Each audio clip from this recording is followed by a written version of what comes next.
if you drive this road, there's a mailbox, just a random mailbox out there that people like to take a pilgrimage to. What? That's what I'm saying. Like, there's some weird stuff in this area. This is the Exploring the National Parks podcast with Dirt in My Shoes. My name is Ash, and I'm a former park ranger and the founder of Dirt in My Shoes. I think that the parks are best seen from the trail, and I'm here to make national park trip planning easy. And I'm John. I carry the kids on the trails, I tell stories, and notice all the things that Ash doesn't care about much, like birds. Join us as we show you around America's spectacular national parks. We're sharing our favorite places, fun facts, adventures, and misadventures. And we'll even throw in a little trip planning. Let's start exploring.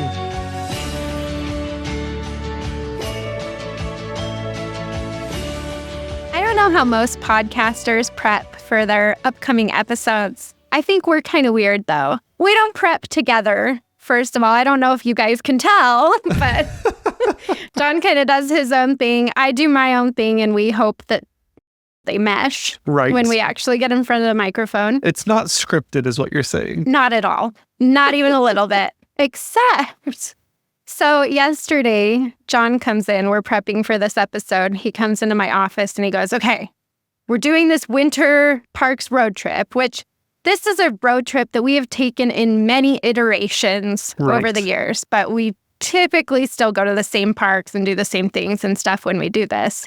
And so he's like, okay, we're going to cover Death Valley and Joshua Tree and Valley of Fire and Zion, right? And I'm like, yeah. And then he goes off and preps, and I'm sitting here. I've got like a very well planned out, like 10-day schedule of how to hit all these parks in the 10 days. And it's a nice outline and what we like to do and how long it takes to drive between each place and stuff. And John's just like, okay, so we're going to do this, this, and this. And then I come in and he's like looking at movie references. And I'm like, I made the joke. I said, so basically, this episode today is going to be me trying to keep us on a schedule and you trying to derail it at every possible moment. I am very excited for a few tangents. I'm going to take us on a few road trips of our own. Yeah, that's what I'm afraid of. We never know. I never know. I try to prep and like keep the structure going as best as I can. I know I'm the boring one. Like, I know, but somebody's got to do it because we cannot just set him free. Well, I appreciate you providing the structure for which I like just take a hammer to. I know. That's pretty true in our life in general, though, I would say. Yeah, I think that's probably true. That's part of the reason I married you. If I would have married someone who was like me, we would be way too structured all the time. I think John's motto in life is for the sake of fun. That's what that's like his tagline. He'll be like, well, I want to go do this thing. And I'm like, why? Like, it's going to cost a lot of money and we don't really have time. And he'll be like, but it's for the sake of fun. And it's like, okay. It has its own inherent value. Just for fun. It's true. For fun's sake. He spent like $50 making 2 liters of apple cider the other day. Oh my gosh. It was fresh. It was delicious. It was a fun activity with the family. But I could not like stop seeing the dollar signs. It's like, oh my gosh, we could go buy this for so much cheaper at the store. But you can't get it at the store that tastes that good. You can't. And Winco had a deal on apples. I know. We're a good balance for each other. So anyway, moral of the story, buckle up because we have no idea where this is going except to these 3 national parks. Yes. Zion, Death Valley, and Joshua Tree. We'll add in a state park, one of our favorites, Valley of Fire. Maybe get down in Vegas. I don't know. We'll see. We'll see what happens. What happens on this road trip stays on this road trip. Jumping in. So I'm going to start with my nicely well-laid plan. This is a road trip that I would give 10 days to. Mm-hmm. You can do it in 7, and I'll tell you how to cut it down into 7. But if you've got 10 days, that's better. Basically, you're flying in and out of Vegas. Mm-hmm. That makes the most sense. We are from Utah, so we don't fly to Vegas. We just drive down to Zion. So if you're driving from somewhere and it makes sense not to fly, then don't. But if you're flying, Vegas is a good hub for this. And this is a road trip that we like to take to warmer national parks that we like to go to when we're hoping to get away from snow. And we like to take this one in the depths of winter. Yes. After the holidays are over and snow has lost its charm, that's when we take this trip. We do, usually January or February. You can go earlier than that if you want. That's why we're releasing it now. It's a good one for December too. But yeah, typically January, February, and into March. Really great road trip to take. And it's a lot of fun. You see some very different things in the course of 10 days. It's a great way to hike in the wintertime. Yeah. Instead of having to snowshoe, or maybe you love to ski, but to actually hike, these are the parks we go to. If you want to ski, you could fly into Salt Lake City and do some skiing first. Yeah, and then that's just true. drive down to Zion. And then fly out of Vegas. You could do that. Yeah, that works. Yeah. So that works too if you want the best of both.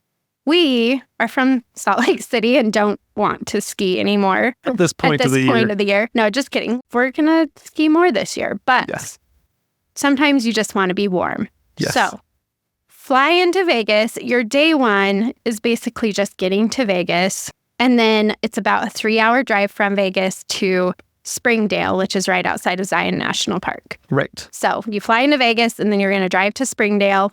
If you get into Vegas early and you want to hang in Vegas, maybe do a little gambling, get some food, whatever, shopping, feel free. Yes. Do we love Vegas? No. We thought we did.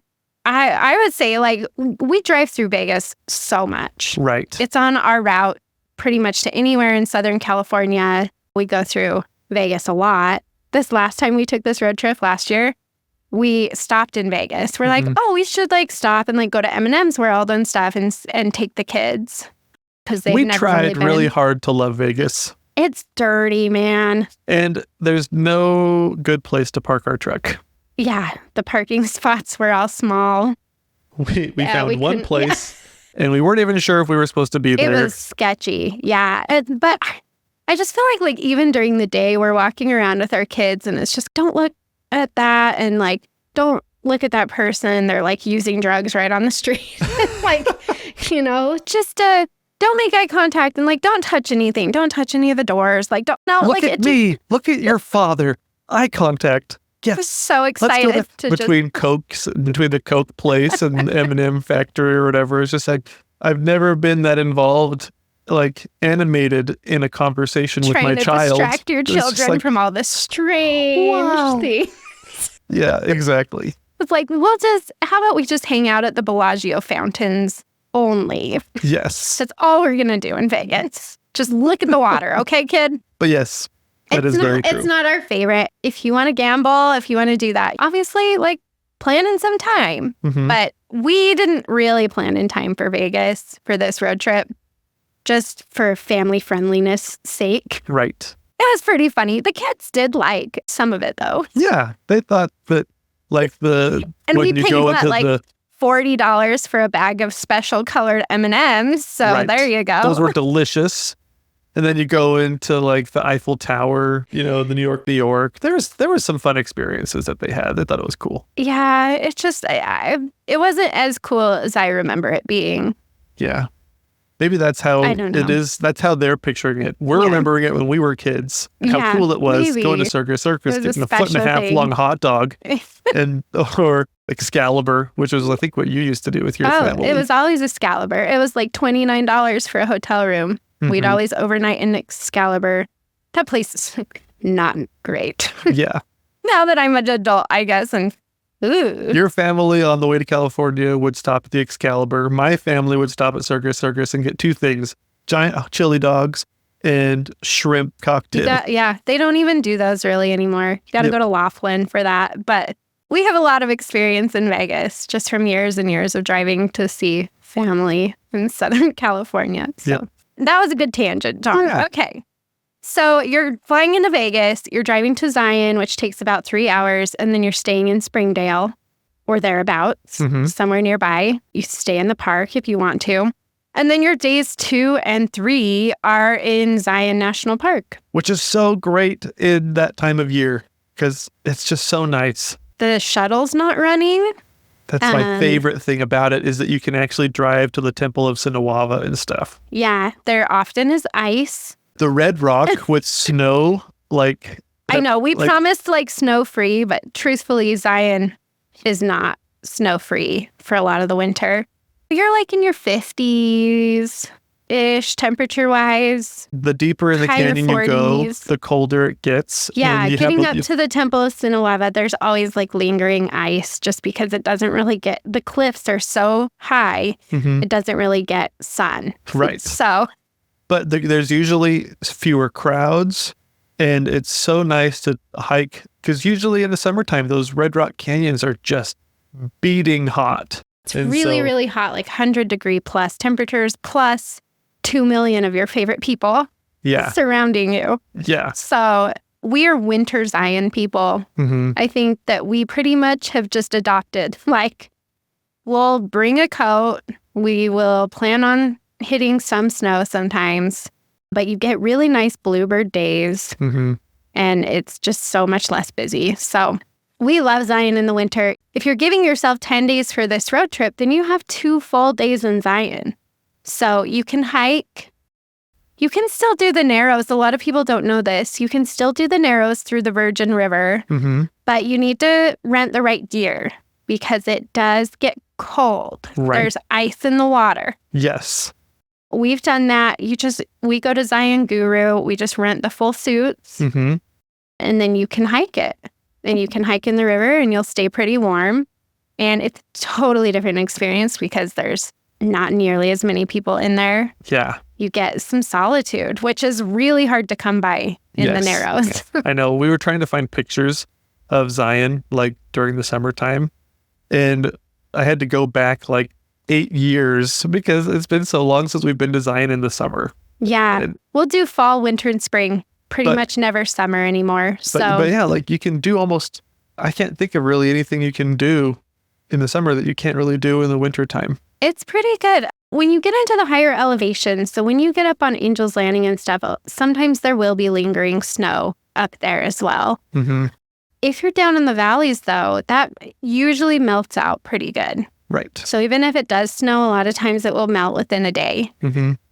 So if you want to do Angel's Landing, the chains section is the only part that I would really hesitate on because it can stay icy just depending on what the weather has done. Right. So that's something to keep in mind. If you're really like, we have to get all the way to the top of Angel's Landing, you have to have a permit to do that now, which is harder to get, but easier in the winter. Right. And so that's something to keep in mind as well, is that you might not be able to safely get to the end of Angel's Landing if there's a bunch of ice and stuff.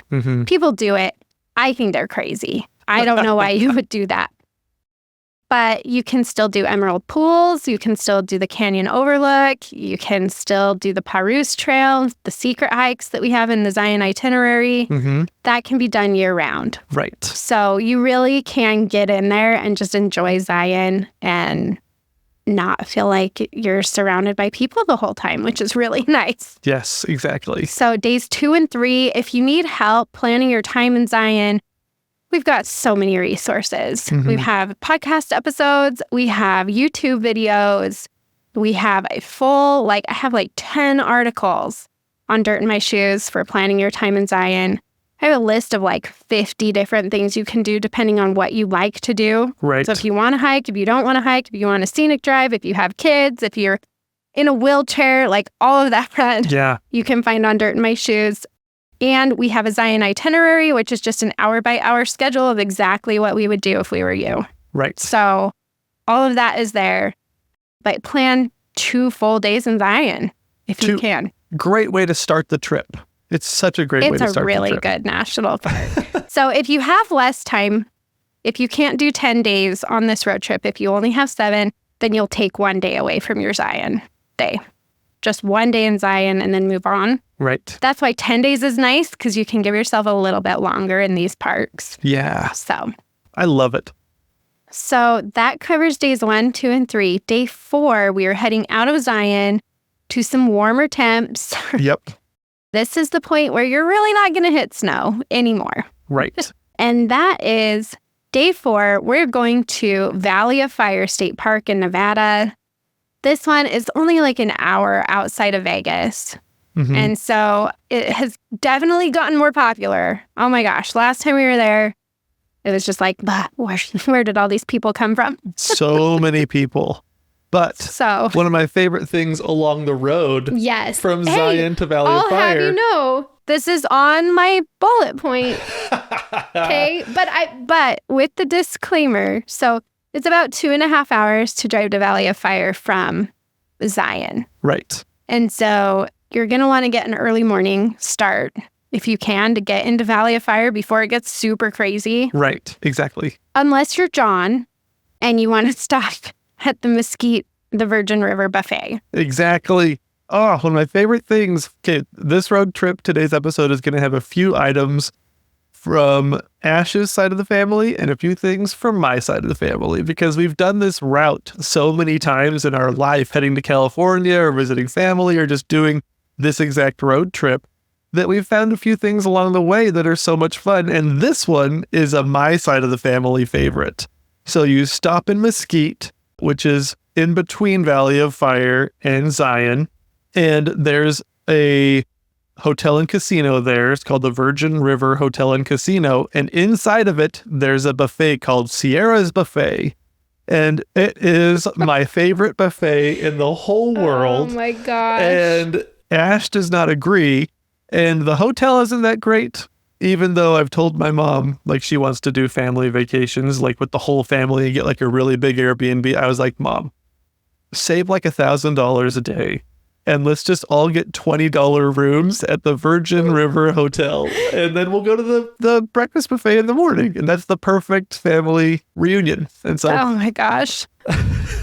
The number of times I have been forced to eat at the Sierra's Buffet since I married John is just kind of disgusting. Listen, I've gotten to the point where I only eat bacon. It's pretty much all I get is the bacon, sometimes the potatoes, and the free juice. Listen, bacon, eggs, unlimited juice, and the smell of recycled cigarette air is basically the best thing in the world. They have French toast, they have pastries, they have fruit, they have soft serve ice cream. Yep. And pie. All for breakfast. Yeah. And you can finish it off the same way that I do every single buffet in the Virgin River. I always get a giant plate or bowl full of peaches. Yep. And that's he how clears out all our peaches. It's a little embarrassing when someone's like in the line right after me and I'm just getting scoop after scoop of canned peaches. Our kids have started wanting that too. And so if there are no peaches, it's because our family has gone through the line just before you. That's right. But this is a great way. Add it to your family traditions. Do what you will with John's advice. There we go. That was my tangent on the way to Valley of Fire. We always take that tangent now. It's a tradition for us. If you're a first-time visitor to Valley of Fire, I would just get to Valley of Fire before it gets busy. We've been to Valley of Fire a lot. We like to camp there. We've spent a lot of time there. So yes. I'm not in as much of a hurry to get there. It's like, oh, we'll find some off the beaten path stuff to do while all the crowds are in the main stuff. And then we'll go to the main stuff later. Yeah. Your main goal really of Valley of Fire, you've got to hike the Fire Wave. That's the most popular and coolest hike in Valley of Fire. Right. It's really cool. It's amazing. And if you don't know what Valley of Fire is, basically as you're driving through the desert, a lot of what you're seeing between St. George and Las Vegas is kind of a lot of kind of bland colors and things like that. A lot of like... You're in the middle of the desert. It's very beige or kind of tan and, it's not super colorful. And then you get to Valley of Fire, and it's just these red rocks. Shooting out of the beige. Exactly. Yeah. Super bright, sunny yellow rock and red rock. It really does look like you just entered a valley that's on fire. Yeah. It's super cool. It is. It's really cool. And like I said, it's a state park. It's not a national park. But we love going there. So we'll do the fire wave. A lot of times you'll see, we've had really good luck seeing bighorn sheep. Mm-hmm. And then you hike to this area that's just like, it's like the striations in the rocks are so impressive. It's really cool. It's like the wave in Arizona, but a smaller and easier to get to rock formation. So that one's really cool. While you're out there, we really like White Domes. That's a nice hike. Mouse's Tank and Petroglyph Canyon is super cool. So that's another favorite. I found something that's in Valley of Fire that I didn't know existed. What? And this is for you, John. Transformers? No. Oh, what? Oh, did they do Transformers? Yeah, I'll get to that in a minute. Okay. No, I was looking at the map and I saw a little icon that said Captain Kirk's grave. Yes, from Star Trek Generations. Yes. I love Star Trek Generations. I love Star Trek. But I was like, what? What is this? Because it's like you can barely even find any information on it. Mm-hmm. But you can hike out to where they buried Captain Kirk. Well, not they, Captain Picard. So it wasn't like multiple people did it. Captain Picard. They is in when I watched the movie, he's getting buried. Right. If you haven't seen the movie, it's awesome and it's epic. But yes, Captain Kirk and Captain Picard in one movie, that's as good as it gets. I know. So anyway, that was in Valley of Fire. Yes. That's where they filmed that. That's so neat. I didn't realize that. So if you don't know it, if you want a preview of what Valley of Fire looks like, you can watch Star Trek Generations. A huge section of it is in that movie. But also Transformers. Okay. Yeah, I didn't know that either. Apparently, I've not been paying attention. And all the times we've been here, I'm like, this is just really pretty. Yes. Well, so Valley of Fire was the scene of that epic. So this is the original Transformers movie, the awesome convoy scene, okay, where Shia LaBeouf was finally able to convince the government that Bumblebee's not a threat. And they take him to the Allspark because they have to get it away from Megatron. And Bumblebee does some sort of Autobot magic and boom, the Allspark is the size of a basketball. Well, then Bumblebee turns back into a sweet yellow Camaro, and then the army follows him out of the Hoover Dam to protect him. And a few minutes later, they meet up with Optimus Prime and all of the other Autobots, and they have this super sweet looking convoy. And where are they driving through? Valley of Fire. Interesting. It's awesome. It's a cool place. Yeah. So plan on spending the day there. And then from there, we usually drive to Pahrump, Nevada. We'll bypass Vegas. Yes. Go out to Pahrump, which is about 2 hours, 15-minute drive from Valley of Fire. So do that in the evening, get to Pahrump. There's no other reason to be in Pahrump, so you can just get there, stay in a hotel and sleep. Yep. But basically that sets you up perfectly for getting to our next stop for days 5 and 6. You're going to be in Death Valley. Which is the best temperature. It is. It's so great. So nice at this time of year. Stay in Pahrump the night before, and then from there, it's like an hour drive into Death Valley. And then I would stay in the park if you can. From there, I wouldn't try to make Pahrump your base camp. It sets you up perfectly for getting to Death Valley on day 5. Just drive an hour in the morning. You can stop at Dante's View on your way in, which is the main must-do viewpoint in Death Valley. Takes you up the mountains and you're overlooking Badwater Basin, which is the lowest place point in North America. Yes. And so you can do that on your way in. You can stop at Zabriskie Point on your way in and then spend 2 days in Death Valley. Yes. Oh, I love this place. And hiking and driving around in here, it's such a vast landscape that it's so easy to fill 2 days. You could spend so many more days in Death Valley. It's really cool. We gush about Death Valley in the episodes we just did. We just did a couple podcast episodes about Death Valley. So go listen to those because it really is a cool national park. It's so vast and it feels really rugged and the temperature is so nice and it's just the perfect time to be there. It's a great time to actually get out and hike. And sometimes when we've been here in the wintertime, it still gets a little too hot sometimes is what it feels like. And it's in the middle of winter. And so you're So the morning hours are our favorite hiking times to, I don't know, Golden Canyon or Mosaic Canyon. Any of those places you can get out and hike, and it's awesome.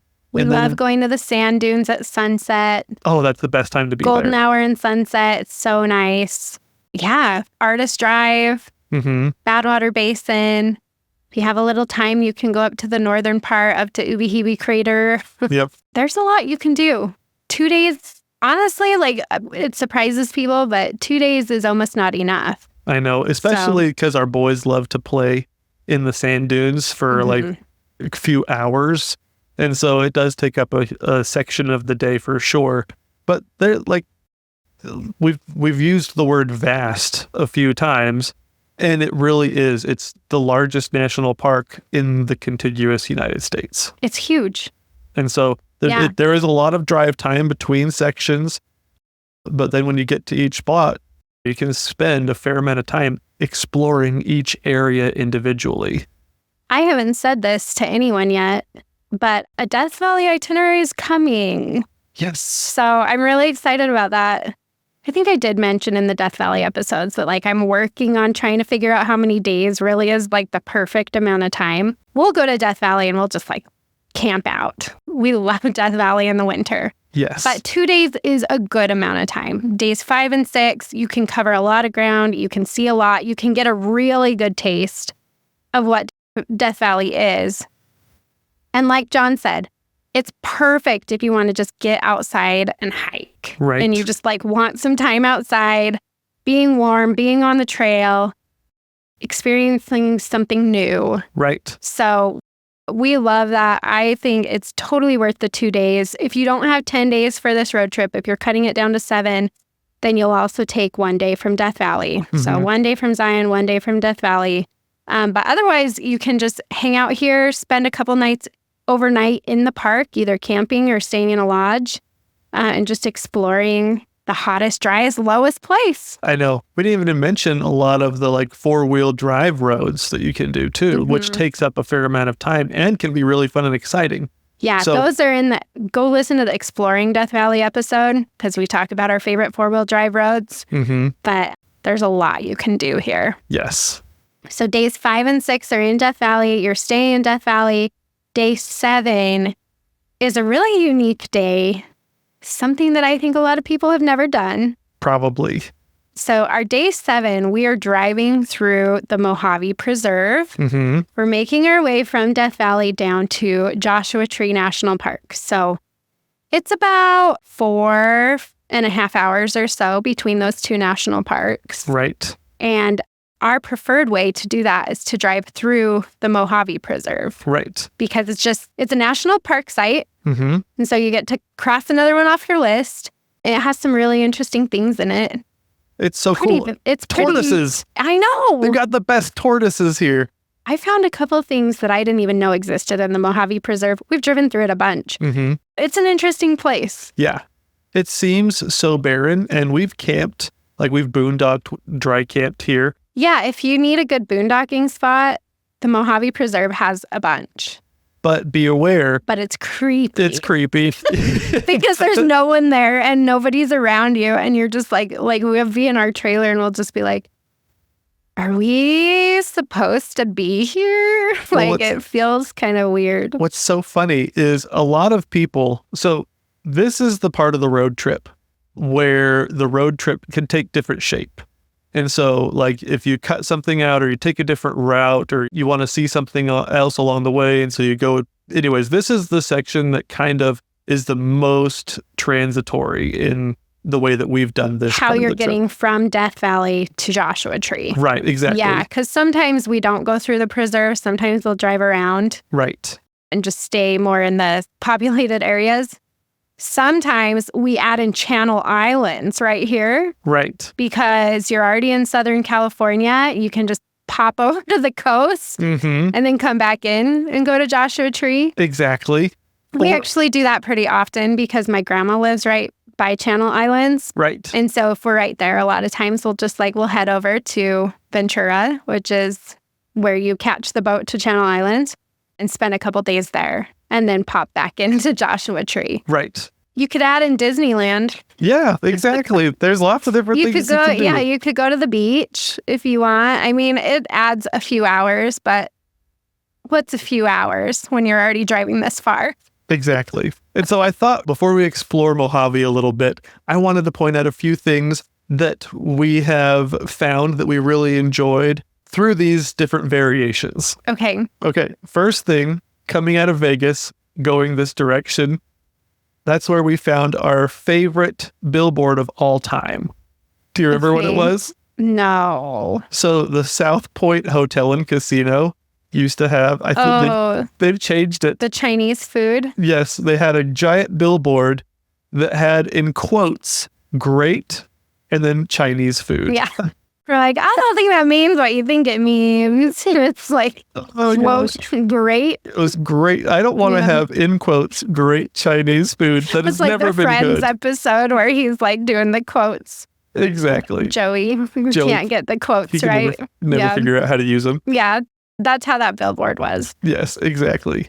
And then another place, this is a favorite of your family, is visiting Prim. I mean, yeah, I guess they have outlet stores there that we liked to always stop at when I was younger and just liked to shop. I don't like to shop anymore. But your family raves about Prim every time we talk about Prim. So for the first part of my life, we stayed in the Excalibur in Vegas every time we drove this direction.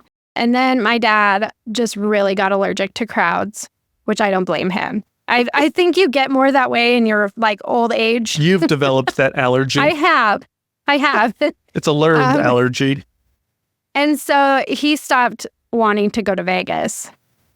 And so if you drive like an hour outside of Vegas, you get to Prim, which still has like the casinos and the cheaper hotels. Mm-hmm. But it's just there's only 3 hotels right there instead of 50 million. Right. So we started stopping in Prim, and then they have outlet stores that I would just always beg my parents to like let me shop in back when I liked that sort of thing. We spent a lot of time in Prim, always at Whiskey Pete's. Whiskey Pete's. The cheap one. But yeah, so that's the thing. If you're going to bypass Death Valley, then it would make sense to drive that way. Right. Or if you want to do some of this in a different order, like, because you could work your way out to the California coast first, I guess, and then work your way back in. Right. But I really think the way I have it laid out is our favorite way. It's what we do now. If you're hoping to mostly hit national parks. Right. One of the variations that we've done from Death Valley kind of to Mojave and Joshua Tree is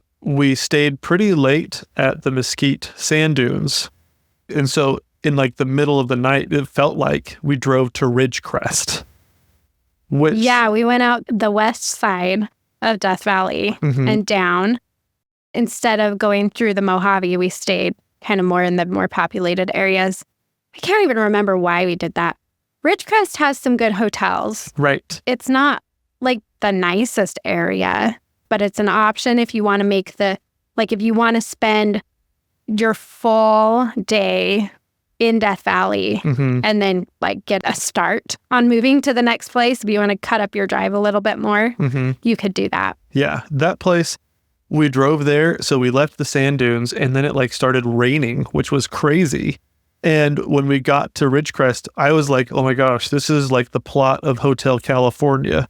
I was like, we're going to get here and we're going to never be able to leave. It kind of did feel that way. It's like, I don't know if I like this place, but it worked for an overnight. But they have a Vietnamese restaurant there that was so good. It's true. Saigon flavor. Yeah. It was so good. It's true.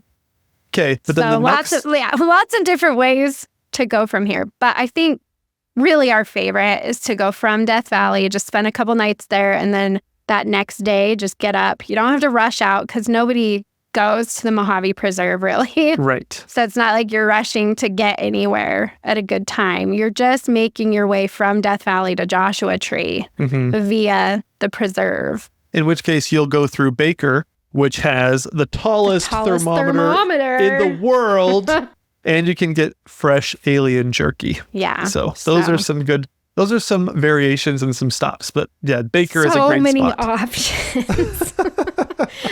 So if you cut down and go through the Mojave Preserve, there's really two main things that we like to do here. You can stop at the train depot, the Kelso train depot, which is kind of a visitor center. Sometimes it's open. Sometimes it's really not. But anyway, so there's the depot, but it's pretty cool to walk around. It's a cool building. It's a good place to stop for a bathroom break because there's nothing else. Yes. So the Kelso depot. And then if you want to, you can take a little side road out to the dunes, the Kelso dunes. There's some big sand dunes out They're here. so cool. Those are like the main two things to do through the Mojave Preserve. Otherwise, you're just kind of looking at some nice scenery as you make your way from Death Valley to Joshua Tree. Right. Here's what I found that I didn't know was there. So there's a road that goes through the Mojave called the Mojave Road. I think it's a 4x4 road. I don't think it's the main road. If you drive this road, there's a mailbox, just a random mailbox out there that people like to take a pilgrimage to. What? That's what I'm saying. Like, there's some weird stuff in this area. Do people put letters in it or like? That's a good question. I don't know. The other thing is near the mailbox, there's a frog shrine. Ooh. So interesting. It looked like a whole bunch of rubber frog. I don't know if you really like frogs. Go check out their frog shrine. Ooh, that reminds me of the book Fablehaven. There's a frog shrine. Oh, really? And if you feed it, it doesn't turn out well for you. So maybe don't feed the frog shrine. Interesting. I don't know. I feel like that's kind of, and I think the reason why I mention these and John's mentioning the alien jerky and it's it's a really strange area out here. There's just some really fun little quirky stops if you're into stuff like that. I know a lot of people really like finding, you just like to stop at all the weird stuff. This road trip is perfect for that because you will go through some really weird stuff. This is like the part in a Goofy movie where Goofy makes his son Max go to the largest Lester's ball of Possum yarn. Park. Yeah, exactly. Lester's Possum Park. I know. So it's kind of fun because it's just you're going to see some weird stuff. I was thinking we forgot to mention the Opera House when you're driving into Death Valley. That's right. That's another weird thing. And they say Death Valley is close to Area 51. So there's a lot of alien stuff out there. And anyway, if you're into quirky type road trip stops, this area is really fun for that. There's a lot of weird stuff. I want to go see that mailbox. I know. People go. They drive out to it and they have a caretaker who takes care of it. That's awesome. So there you go. I love it. I know. Again, it's 4.5 hours to drive from Death Valley down to Joshua Tree. After you go through the preserve, try to get down to Joshua Tree and spend the night there so that you're perfectly set up to start your next morning early, get into Joshua Tree, and then your days 8 and 9 are spent in Joshua Tree National Park. Nice. So, I love this place. Again, if you're going to cut down, if you have less than 10 days, if you're going to do it in 7, then you'll only spend 1 day in Joshua Tree here. Okay. But 2 days is preferable because you really need to spend 1 day rock climbing. Yes. You need to. It's the best thing to do in Joshua Tree. Absolutely. It's the most iconic activity to do here. That's why people come to Joshua Tree. It's world-class rock climbing. Yes. So take a tour. We really like cliffhanger guides, but if you don't know what you're doing, go with someone like that, and they will give you a really cool climbing experience in this park that is famous for its rock climbing. Yeah. There's a scene. So Steve Martin and Jack Black are in this movie with Owen Wilson and they're birders. And there's this my gosh. There's this it's the fun. I love that movie. It's so good. But apparently, there's no clips on YouTube, so I can't point you to this specific scene. But Jack Black is in Joshua Tree National Park, and he spots this bird. And the reason Joshua Tree is so fun to rock climb is because it has all of these piles of granite rocks that are so perfect for rock climbing.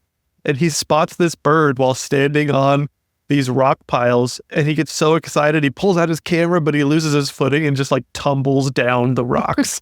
Ouch. take a guide with you so you don't have that experience.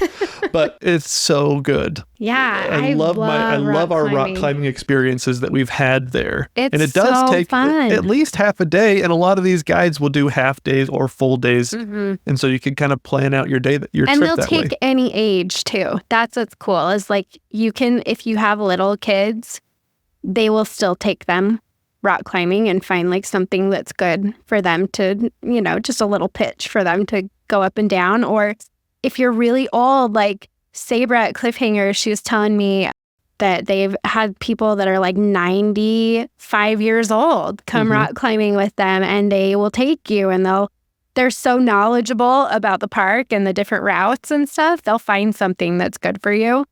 And then they'll bury you next to Captain Kirk when you're done. That's in Valley of Fire. It's too far away.